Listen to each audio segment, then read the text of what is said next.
Bedtime Tree by Emily Joyce. This is a bedtime story to help you get to sleep. So if there's anything you need to do before we begin, then press pause and do it now. And remember, if you'd like to go on more adventures together, then please subscribe to the Counting Ship channel. Hello again. It's me, Emily. Are you ready to go on another adventure? I'd like to take you somewhere really special. It's called the Bedtime Tree.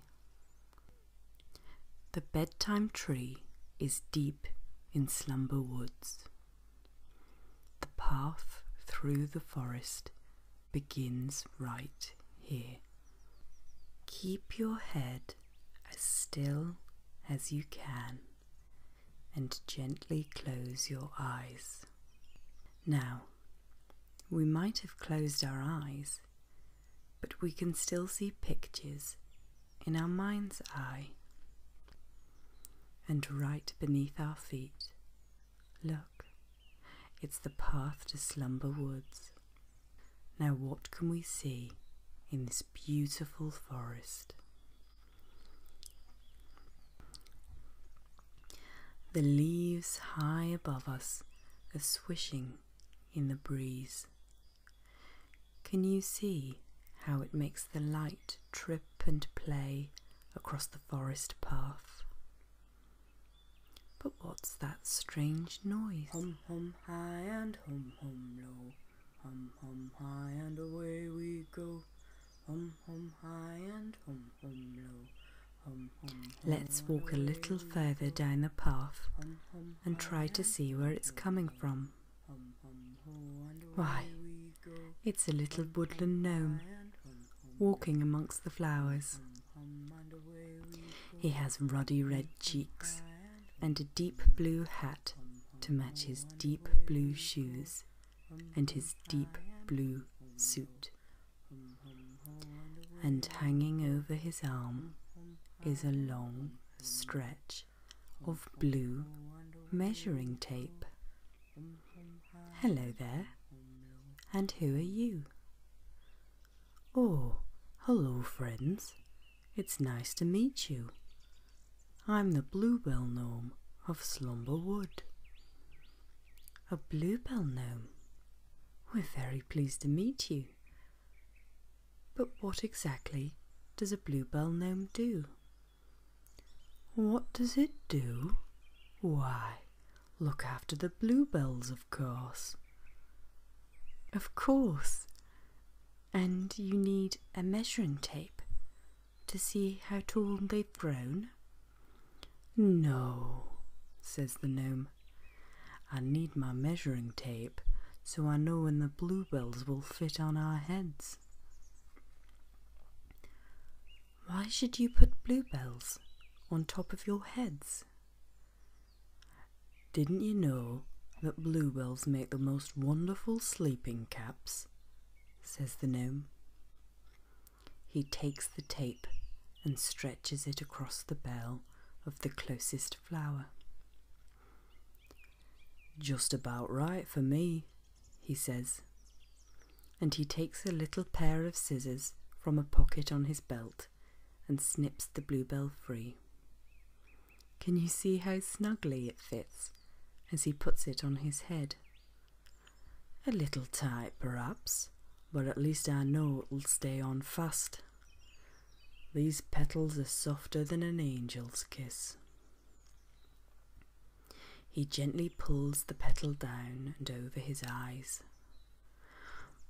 But they'll stop out the light for as long as you like. Have you never heard that with a bluebell cap you're certain to have sweet dreams? No, I've never heard of that before.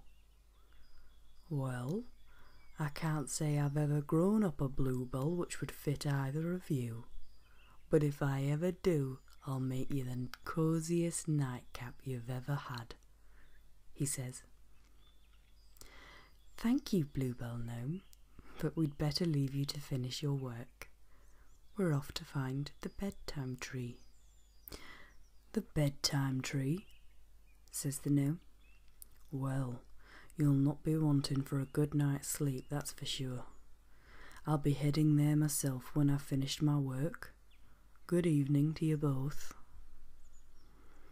So let's continue down the forest path.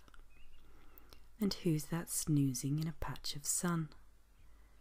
It's Baby Rabbit. Good evening, Baby Rabbit. What are you doing here?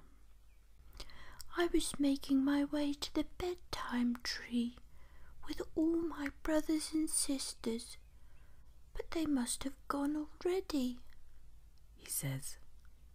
"You see, I'm the smallest of them all. In fact, I'm very small indeed, and the bedtime tree feels very far away. And now I'm feeling so sleepy." But we're on our way to the bedtime tree. Why don't we help Baby Rabbit? He's much too sleepy to walk, and he's so little he'd fit in the palm of your hand. Let me put him on your shoulder so he can snuggle into you. Can you feel his soft nose on your neck? Listen. I think he's fast asleep already. Let's go onwards with our journey. Let's go deeper into the forest as Baby Rabbit falls into a deeper sleep. And what a lovely evening it is. Can you hear the stream? It must mean we're very close to the bedtime tree. Let's go and dip our feet into the cool waters of the stream. But not too loud. We don't want to wake Baby Rabbit. Doesn't the water feel clean and crisp as we step into the stream? Can you feel the way it flows gently over our feet, gurgling across our ankles as it carries along its course? And it's about time we carried along our course, back to the path and back to the biggest and most ancient trees in the heart of Slumber Wood. And here we are at last, the bedtime tree. What a strange and magical tree this is, lying at the end of the forest path, deep in the Slumber Wood. It has a great thick trunk leading all the way up to the sky, and its branches are strong and sturdy, and at the very end of each branch, what do you think? An enormous nest. But these are too big for baby birds. Inside each nest is a comfy bed. And what beautiful colours they are. One of the branches is a dusky pink, with a dusky pink nest and dusky pink roses dotted all around the edge. It must smell heavenly to sleep inside. And lined up on the branch just outside the bed are half a dozen pairs of little upturned shoes. "That's where the pixies sleep," says Baby Rabbit, sleepily looking around for his own nest bed. One of the branches is an amber gold, fit for an autumnal queen. The edge of the nest is covered in leaves, earthy oranges and crisp yellows. And who do you suppose is snuggled inside? Why, it's the hedgehog queen herself, snoring quietly in her royal pyjamas. I think I found the bluebell gnome's bed. Can you see the leaves on the branch are duck egg blue? The bedsheets look like a sheet of the sky on a clear summer day. Warm and peacefully laid on the bed, awaiting the tired old gnome for when he's finished his work and comes home to rest. "Why, there is my bed," says Baby Rabbit, peeping up from your shoulder with a twitch of his soft little ears. "And there are my brothers and sisters." And sure enough, at the end of a lush green branch is a lush green nest of a bed.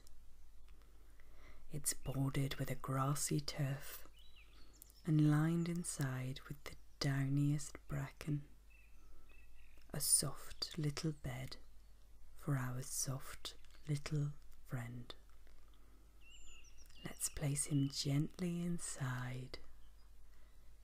He climbs up to his grassy pillow and rests his little head.